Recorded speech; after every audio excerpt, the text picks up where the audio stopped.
नमस्कार दोस्तों, गलन क्लासेस के यूट्यूब चैनल में आपका स्वागत है।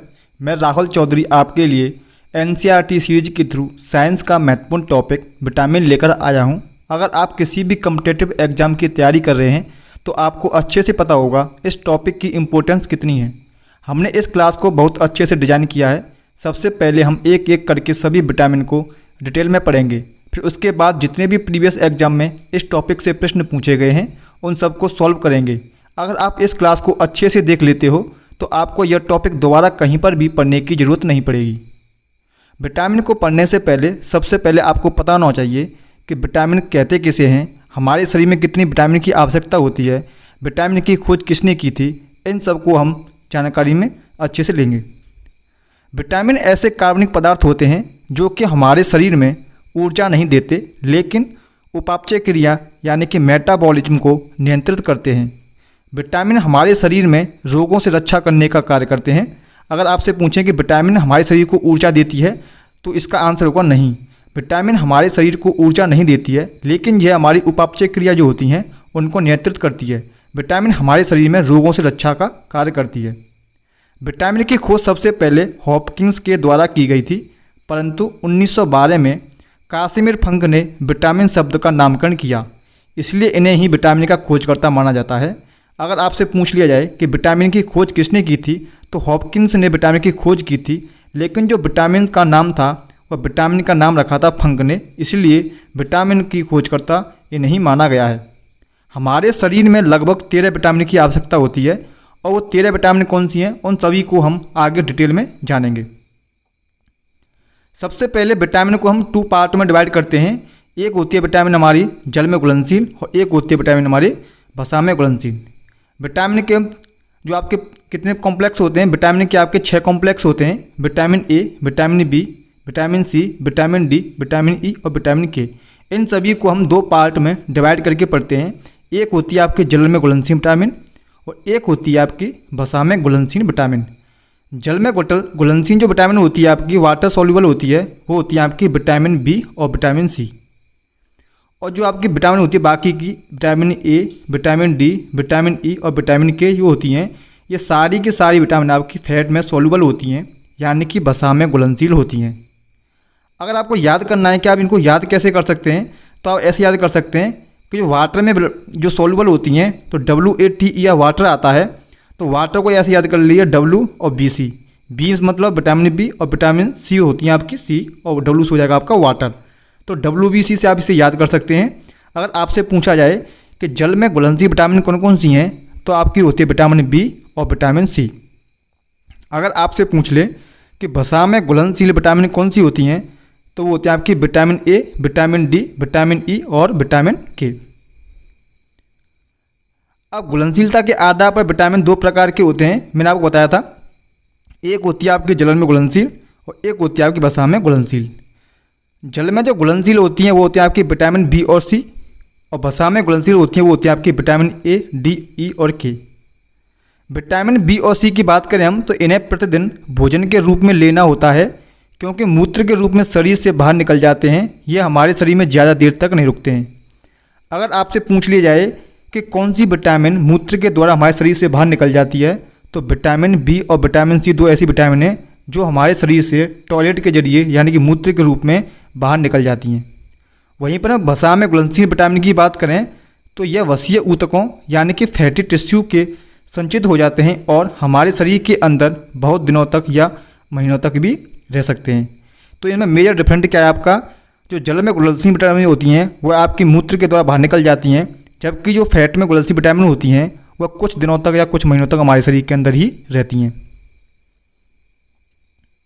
अब आपको जो मैंने आपको बताया था कॉम्प्लेक्स बताए थे, vitamin A, vitamin B, vitamin C, vitamin D, vitamin E और विटामिन के, इनके केमिकल नेम होते हैं। ये नेम आपको पता होना चाहिए, क्योंकि आपसे पूछ लिया जाता है कि विटामिन ए का रासायनिक नाम क्या है या विटामिन बी का रासायनिक नाम क्या है। सबसे पहले आप इनका नाम जान लीजिए, मैं आपको फिर ट्रिक बताऊँगा। विटामिन ए का रासायनिक नाम है आपका रेटिनॉल, विटामिन बी का रासायनिक नाम है आपका थायमिन, विटामिन सी को कहते हैं एस्कॉर्बिक एसिड, विटामिन डी को कहते हैं कैल्सीफेरॉल, विटामिन ई को कहते हैं टोकोफेरॉल और विटामिन के को कहते हैं फिलोक्विनोन। अब इसे याद कैसे करेंगे, इसकी ट्रिक है आपकी रथ एक टॉफ़ी। क्या ट्रिक है इसकी, रथ एक टॉफ़ी। रा से हो जाएगा आपका रेटिनॉल, था से हो जाएगा आपका थायमिन, ए से हो जाएगा आपका एस्कॉर्बिक एसिड, के से हो जाएगा आपका कैल्सीफेरॉल, टो से हो जाएगा आपका टोकोफेरॉल और फी से हो जाएगा आपका फिलोक्विनोन। विटामिन जो बी है आपके, विटामिन बी में आपके कॉम्प्लेक्स हैं vitamin B1, vitamin B2, vitamin B3, vitamin B5, vitamin B6, vitamin B7, vitamin B9 और विटामिन B12। इनके भी रासायनिक नाम है आपके। विटामिन B1 को कहते हैं थायमिन, विटामिन B2 को कहते हैं राइबोफ्लोविन, विटामिन B3 को कहते हैं निकोटिनामाइड या न्योसिन, विटामिन B5 को कहते हैं पेंटोथेनिक अम्ल, विटामिन B6 को कहते हैं पाइरोक्सिन, B7 को कहते हैं बायोटीन, B9 को कहते हैं फॉलिक अम्ल और विटामिन B12 को कहते हैं साइनोकोबालामिन। तो ये भी आपको याद रखना है। आपसे विटामिन बी के कॉम्प्लेक्स के नाम भी पूछ लिए जाते हैं कि विटामिन B1 को क्या कहा जाता है, B2 को क्या कहा जाता है। इसकी ट्रिक दे रखी है आपका थोड़ा न्यू पेंट पर बायो फंसा। आप इस ट्रिक से भी इसे याद कर सकते हैं। आइए अगला प्रश्न देखते हैं। दोस्तों अगर आपको क्लास पसंद आ रही है तो वीडियो को लाइक जरूर करते रहें। अगर आप हमारे चैनल पर नए हैं तो चैनल को सब्सक्राइब करके हमसे जुड़ना न भूलें, क्योंकि दोस्तों हम आपके लिए इस चैनल पर NCERT की सीरीज लेके आए हैं जिसमें आपके महत्वपूर्ण टॉपिक हैं उन सभी को NCERT के थ्रू सॉल्व कराएंगे, जिससे कि आपके आने वाले एग्जाम में आपको कोई भी दिक्कत ना हो। तो सबसे पहले हम पढ़ेंगे विटामिन ए को। तो मैंने आपको बताया था विटामिन ए का रासायनिक नाम होता है रेटिनॉल। अगर आपसे पूछ ले कि विटामिन ए का रासायनिक नाम क्या होता है तो उसका रासायनिक नाम होता है आपका रेटिनॉल। विटामिन ए आपको मिलती किस किस चीज़ से है, यानी कि इसके स्रोत क्या हैं। तो विटामिन ए सर्वाधिक मिलता है आपका गाजर में, पके हुए फल जैसे कि आम, पपीता, हरी पत्तेदार सब्जियां, पनीर, दूध, मांस, मछली और अंडा। सुनहरा चावल जो होता है उसमें भी आपका विटामिन ए मिल जाता है। तो आपसे पूछ लें कि विटामिन ए किस किस में मिलता है, तो मैंने आपको बता रखा है, जितने स्रोत हैं इन सबको बता रखा है। विटामिन ए का रासायनिक नाम क्या, रेटिनॉल है, ये भी आपको पता होना चाहिए। अब विटामिन ए की कमी से रोग कौन से होते हैं। विटामिन जिस इंसान में विटामिन ए की कमी हो जाती है उसमें होता है रतौंधी रोग, जिसे हम नाइट ब्लाइंडनेस भी कहते हैं। इस बीमारी में व्यक्ति को सूर्यास्त के बाद दिखना कम हो जाता है। एक रोग होता है आपका जीरोथैल्मिया। इस रोग में आंखें शुष्क हो जाती हैं।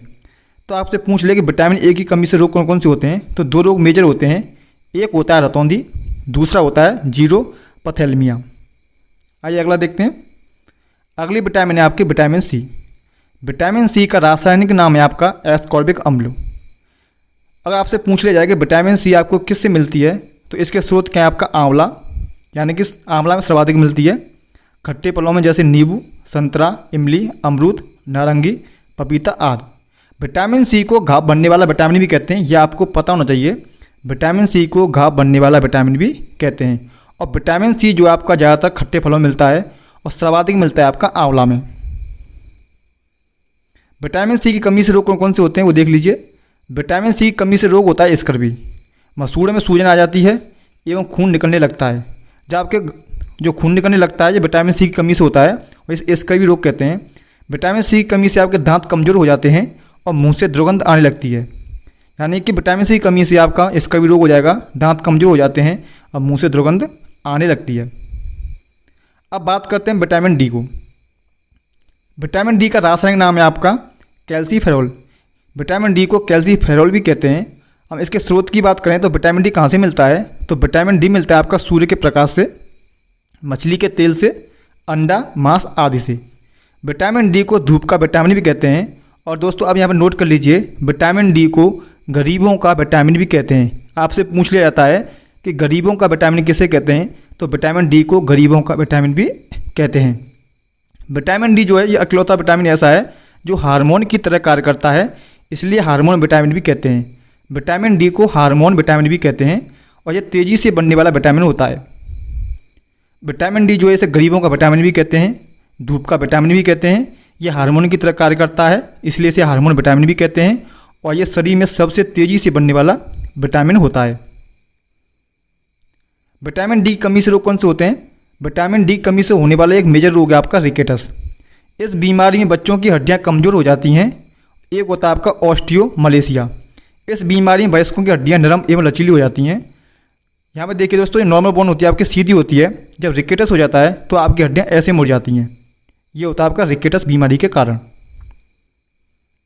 अब अगली विटामिन है आपकी विटामिन ई। विटामिन ई का रासायनिक नाम है आपका टोकोफेरोल। विटामिन ई को टोकोफेरोल भी कहते हैं। इसके स्रोत की बात करें तो विटामिन ई मिलती है आपकी सोयाबीन, अंकुरित अनाज, अंडा, दूध और आदि। विटामिन ई को सौंदर्य का विटामिन भी कहते हैं। ये आपको याद रखना है, आपसे पूछ लिया जाए कि सौंदर्य का विटामिन किसे कहते हैं, तो विटामिन ई को सौंदर्य का विटामिन भी कहते हैं। यह झुर्रियों से रक्षा करता है और त्वचा पर चमक पैदा करता है। दोस्तों, अगर आप इसकी पीडीएफ चाहते हैं तो हमें कमेंट बॉक्स में बता दें, मैं आपकी इसकी पीडीएफ की लिंक आपको मैं दे दूंगा। अब विटामिन ई की कमी से कौन से रोग होते हैं वो देखिए। इसका सबसे मेजर रोग है वो होता है आपका महिलाओं में बांझपन आना। विटामिन ई की कमी से महिलाओं में बांझपन हो जाता है, पुरुषों में नपुंसकता आ जाती है और उम्र से पहले बुढ़ापा आने लगता है और इससे जनन क्षमता भी कम हो जाती है। तो ये आपको याद रखें, इंपॉर्टेंट विटामिन है। विटामिन ई की कमी से होने वाले रोग कौन से हैं आपके? महिलाओं में बांझपन हो जाता है, पुरुषों में नपुंसकता आ जाती है, उम्रों से पहले बुढ़ापा आने लगता है और जनन क्षमता कम होने लगती है। अगला विटामिन है आपका विटामिन के। विटामिन के का रासायनिक नाम है आपका फिलोक्विनोन। इसके स्रोत हैं आपके टमाटर, हरी पत्तेदार सब्जियां, आंतों में भी उत्पन्न होते हैं। विटामिन जो आपका आंतों में भी उत्पन्न होने लगता है। इसकी कमी से जो रोग होता है वो है आपका रक्त का थक्का न बनना। विटामिन के की कमी के कारण रक्त का थक्का नहीं बनता है, ये आपको याद रखना है। अब बात करते हैं विटामिन बी की। विटामिन बी में सबसे पहले आता है आपका विटामिन बी1। विटामिन बी1 का रासायनिक नाम है आपका थायमिन। इसका स्रोत है मूंगफली, हरी पत्तेदार सब्जियां, दूध, मांस, अंडा आदि। इसकी कमी से जो होने वाला रोग है वो है आपका बेरी रोग। इसमें क्या होता है कि मांसपेशियों में खिंचाव आ जाता है। विटामिन बी की कमी से क्या होता है? मांसपेशियों में खिंचाव आ जाता है और इससे रोग कौन सा होता है? बेरी रोग। और ये मिलता किस किस में है आपका? मूंगफली में मिलता है, हरी पत्तेदार सब्जियों में मिलता है, अंडे में मिलता है, दूध में मिलता है। अगला है आपका विटामिन बी12। इसका रासायनिक नाम है आपका राइबोफ्लेविन। इसका स्रोत है आपका केला, हरी पत्तेदार सब्जियां, दूध, मांस, अंडा आदि। विटामिन बी2 की कमी से रोग कौन सा होता है? इससे जीभ संक्रमित हो जाती है, अर्थात जीभ पर छाले पड़ जाते हैं। जब भी आपकी जीभ पर छाले पड़ते हैं तो वो होता है आपकी विटामिन बी2 की कमी के कारण। इसमें क्या होता है? त्वचा एवं होंठ का फटना, कीलोसिस रोग हो जाता है। तो किसकी कमी से होता है ये? और विटामिन बी के स्रोत क्या बताए थे मैंने आपको बी2 के? केला, पत्तेदार सब्जियां हरी, अंडा, दूध और मांस। अब बात करते हैं विटामिन बी3 की। विटामिन बी3 का रासायनिक नाम क्या है? दोस्तों, मैं जितनी विटामिन पढ़ा रहा हूँ इसमें इंपॉर्टेंट क्या है? सबसे पहले आपको उसका रासायनिक नाम पता होना चाहिए, उसके स्रोत पता होना चाहिए कि स्रोत क्या है और उसकी कमी से होने वाले रोग। ये 3 चीज़ें आपको पता होनी चाहिए। इसका स्रोत क्या है? विटामिन बी3 का रासायनिक नाम क्या है आपका? निकोटिनामाइड या नियोसिन। स्रोत क्या है इसका? मूंगफली, हरी पत्तेदार सब्जियां, दूध, मांस, अंडा आदि। इसकी कमी से होने वाले रोग कौन से हैं आपके? प्लेग्रा या फोर्डी सिंड्रोम। डायरिया है क्या होता है आपका? डायरिया होता है आपका 10 लग जाते हैं। डिमेंटिया क्या होता है आपका? मानसिक विकृति और मंद बुद्धि की स्थिति हो जाती है। ड्रामेटाइटिस क्या होता है का? इसमें त्वचा में सूजन एवं खुजली हो जाती है और डेथ, अंत में मृत्यु भी हो सकती है। तो ये सारे के सारे आपके विटामिन बी3 की कमी से होने वाले रोग हैं, आपको ये आपको पता होना चाहिए। अब बात करते हैं विटामिन बी5। इसका रासायनिक नाम है आपका पेंटोथेनेमिक अम्ल। आप इसे याद कर सकते हैं। इसकी ट्रिक क्या है? बी5 में क्या आ रहा है आपका? 5 आ रहा है और 5 को हम पेंटा भी कहते हैं, आपको पता होगा। इससे आप इसे रिलेट कर सकते हैं पेंटोथेनिक अम्ल, विटामिन बी5। इसका स्रोत क्या है? टमाटर, मूंगफली, दूध, मांस आदि। कमी क्या है इसकी? इसकी कमी से बाल सफ़ेद होना और मंद बुद्धि होना, यह ऐसे रोग हैं। अगला विटामिन बी6। इसका रासायनिक नाम है आपका पायरोक्सिन। इसके स्रोत हैं मांस, अनाज, बादाम और सब्जियां। विटामिन बी6 की कमी से होने वाला रोग कौन सा आपका? एनीमिया यानी खून की कमी हो जाती है और त्वचा रोग। जितने भी आपके स्किन रोग होते हैं, एनीमिया होता है, ये आपकी विटामिन बी6 की कमी से होता है। और इसके स्रोत क्या है आपका? मांस है, अनाज है, बादाम है और हरी पत्तेदार सब्जियां हैं। अगली विटामिन आपकी इंपॉर्टेंट है विटामिन बी7। इसका रासायनिक नाम है आपका बायोटीन। इसका स्रोत है मांस, अंडा, दूध, सब्जियां। इसे विटामिन एच के नाम से भी जाना जाता है। अगर आपसे पूछ लिया जाए कि विटामिन बी7 का अन्य नाम क्या है, तो विटामिन एच इसका अन्य नाम है। इसकी कमी से कौन से रोग होते हैं? एक तो होता है आपका लकवा, शरीर में दर्द और बालों का गिरना। कौन कौन से रोग हैं आपके? लकवा, शरीर में दर्द और बालों का गिरना। अगली विटामिन है आपकी विटामिन बी9। विटामिन बी9 का रासायनिक नाम है आपका फोलिक अम्ल। स्रोत क्या है आपका? दाल, सब्जियां, अंडा। और इसकी कमी से कौन सा रोग होता है आपका? एनीमिया, पैचिस रोग। अगला प्रश्न है आपका, अगली विटामिन है विटामिन B12। इसका रासायनिक नाम है आपका साइनोकाबलामिन। स्रोत है इसका दूध, मांस, अंडा, पनीर। कोबाल्ट एक खनिज लवण है जो विटामिन B12 का एक महत्वपूर्ण घटक है। आपसे पूछ लिया जाता है कि कोबाल्ट किस विटामिन में पाया जाता है, तो कोबाल्ट पाया जाता है आपका विटामिन B12 में। इसकी कमी से कौन से रोग होते हैं आपके? एनीमिया और पांडु रोग। दोस्तों हमने सारी विटामिन एक एक करके डिटेल में पढ़ ली है। अब हम इससे देखेंगे कि इससे कौन से प्रश्न आपके पूछे गए थे प्रीवियस एग्जाम में। अगर आपने पूरी क्लास अच्छे से देखी है तो आप इनका आंसर आप अच्छे से दे सकते हैं।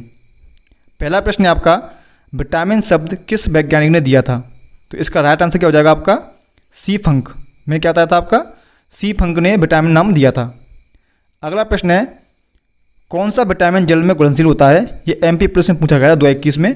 तो इसका राइट आंसर हो जाएगा आपका ऑप्शन सी। क्यों मैंने आपको बताया था विटामिन B और विटामिन C दोनों के दोनों जल में घुलनशील होते हैं। अगला प्रश्न है आपका, नींबू में कौन सा विटामिन पाया जाता है? ग्रुप डी में पूछा गया था 2022 में। तो इसका राइट आंसर हो जाएगा आपका ऑप्शन सी यानी कि विटामिन C। मैंने आपको कहता था कि जितने भी खट्टे फल हैं उन सभी में विटामिन C पाया जाता है। तो नींबू एक खट्टा फल है तो इसमें विटामिन C आपका पाया जाएगा। अगला प्रश्न है, विटामिन C का रासायनिक नाम क्या है? तो मैंने आपको बताया था विटामिन C का रासायनिक नाम है आपका एस्कॉर्बिक अम्ल। विटामिन A का रासायनिक नाम क्या है आपका? रेटिनॉल। विटामिन D का रासायनिक नाम क्या है आपका? कैल्सीफेरॉल। और विटामिन E का रासायनिक नाम क्या है आपका? टोकोफेरॉल। ये आपको पता होना चाहिए। रतौंधी किस विटामिन की कमी से होता है? तो इसका राइट आंसर हो जाएगा आपका ऑप्शन ए यानी कि विटामिन A। विटामिन A की कमी से होता है आपका रतौंधी रोग। अगला प्रश्न है, नपुंसकता या बाध्यता किस विटामिन की कमी के कारण होता है? तो मैंने आपको बताया था इसका राइट आंसर हो जाएगा आपका विटामिन E। विटामिन E की कमी से आपका नपुंसकता या बाध्यता का रोग हो जाता है। अगला प्रश्न है, रोग प्लेग्रा निम्न में से किस कमी के कारण होता है? इसका आंसर आपको हमें बताना है कमेंट बॉक्स में कि इसका राइट आंसर क्या होगा। अगला प्रश्न है, विटामिन C का सबसे अच्छा स्रोत क्या होता है? तो इसका राइट आंसर हो जाएगा आपका आंवला। आंवला में विटामिन C का सबसे अच्छा स्रोत होता है। अगला प्रश्न है, इसका भी रोग किस विटामिन की कमी के कारण होता है? तो इसका भी रोग किस विटामिन की कमी से होता है? तो इसका राइट आंसर हो जाएगा आपका ऑप्शन सी यानी कि विटामिन C। अगला देखते हैं,